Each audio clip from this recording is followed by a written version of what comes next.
for a couple of weeks, and I think I got too excited and talked too much today, so I'm going to keep my remarks really short. And I also know that some of you got up very early to get here this morning, and it's been a long day, and I really hope that it's been a good day for you. I hope you've enjoyed it as much as I have. And I especially want to thank the men for being here. I think we should give them a round of applause. It takes a special kind of guy to come to a beginning women's farmer conference and participate and watch the kids and hang out and learn along with us. So thank you for being here. So no excuses. This is going to be about 10 actions. I'm not going to give you 10, but I'm going to give you some homework to take home for growing the ranks of women, and women are in parentheses because I actually think the things that I'm going to share with you tonight would work just fine for all farmers. But really what I want to talk about is some ways that we can get some new farmers onto the ground and some of the issues that are coming up. Some of you may remember last fall when the super committee that Congress appointed was going to write a farm bill in 2 weeks. And one of the things that happened is that Secretary Vilsack actually threw out a challenge to them and said, well, if you're really going to write the farm bill, why don't you write it in such a way that we can get 100,000 new farmers on the ground in 5 years? Now, we still don't have a farm bill. I don't know when we'll have a farm bill. But I do think that we have an obligation, all of us who care about farming and care about agriculture and care about food, have an obligation to begin to think creatively about what we're doing. What is our role in getting new farmers onto the ground? What is our role in reaching out and finding who these new farmers are? So I'm going to start by giving you a couple of actions that I think all of us can take on.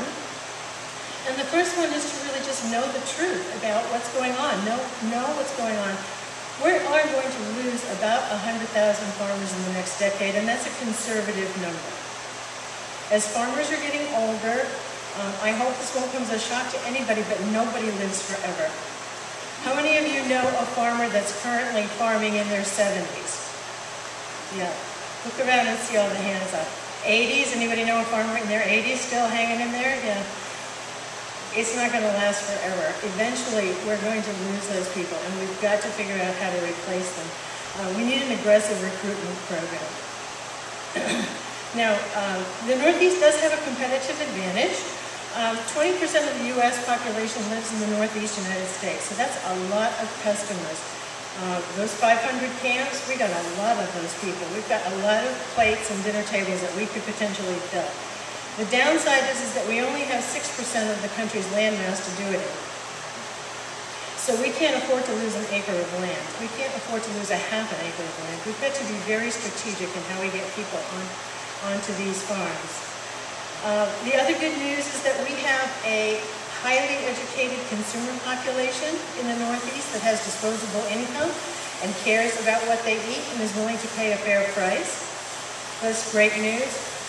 The flip side of that coin is that we have an aging population. We've lost a lot of our youth. And as those people continue to age, as our consumers continue to age, within the next 10, 15, 20 years, an awful lot of them are going to go from having disposable income to being on fixed incomes. So we're going to need to continually recirculate our consumer populations.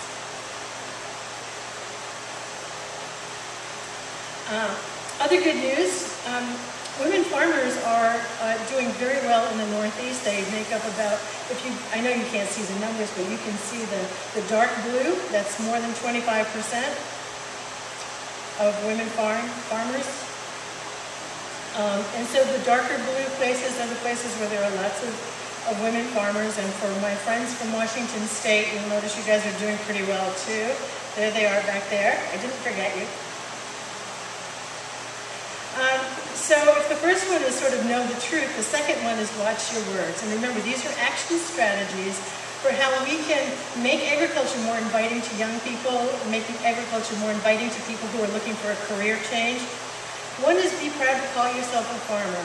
And a lot of the women that I work with are very hesitant to call themselves farmers. And it's not because they're not proud of what they do.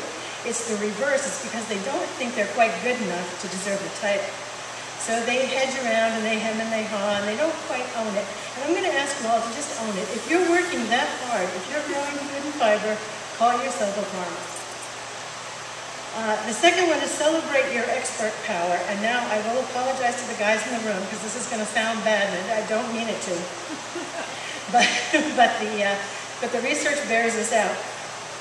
Men will consider themselves an expert in a topic if they know about half of the available information on it.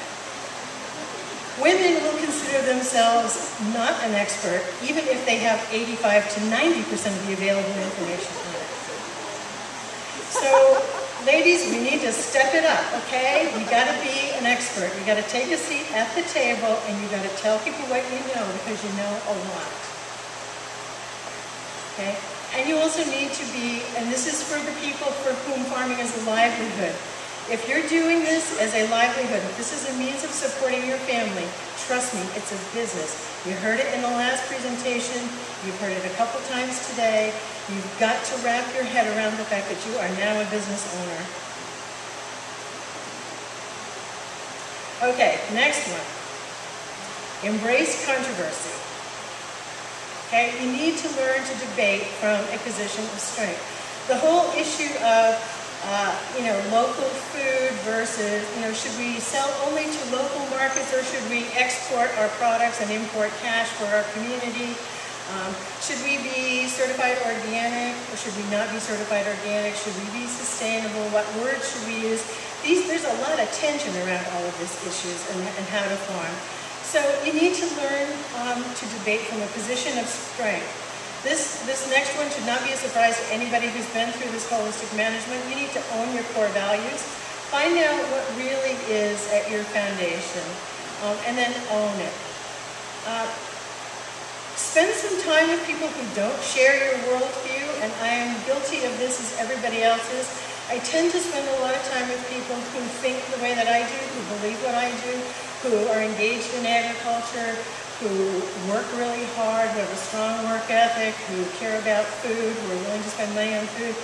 Well, and then what happens is I pick up the paper and I see that they've done a poll, and only 3% of people who eat at restaurants select a restaurant because that restaurant sources local food, and I'm absolutely shocked and outraged. And I'm like, that can't possibly be true. Everybody I know goes to restaurants because of the local sourcing.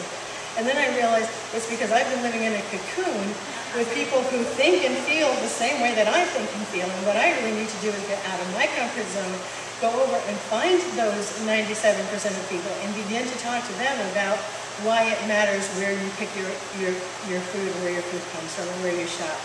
So I'm going to invite you to join me getting out of my comfort zone, going out, finding some of those folks who don't share our worldview, and invite them to sample a little bit of what we know to be true. And the last one, again, is resist letting someone else set your agenda. I promise you, if you do not set the agenda for your life, somebody else will step in and set it for you, and you will be living somebody else's life. This one sort of goes hand in hand with the last one. You've got to learn to love chaos. See, we are in sort of a paradigm-shifting place right now in this world and in our society and in our culture. There's a lot of things, a lot of balls in the air, a lot of things are happening. Paradigm shifts only occur during times of chaos, okay? Everything has to get a little unbalanced and a little sketchy, and that's okay. We just have to learn to go with it. We have to realize that there are going to be contradictions and ambiguity all over the place. It will sort itself out. We will survive this, and it will all turn out the way that it's meant to be.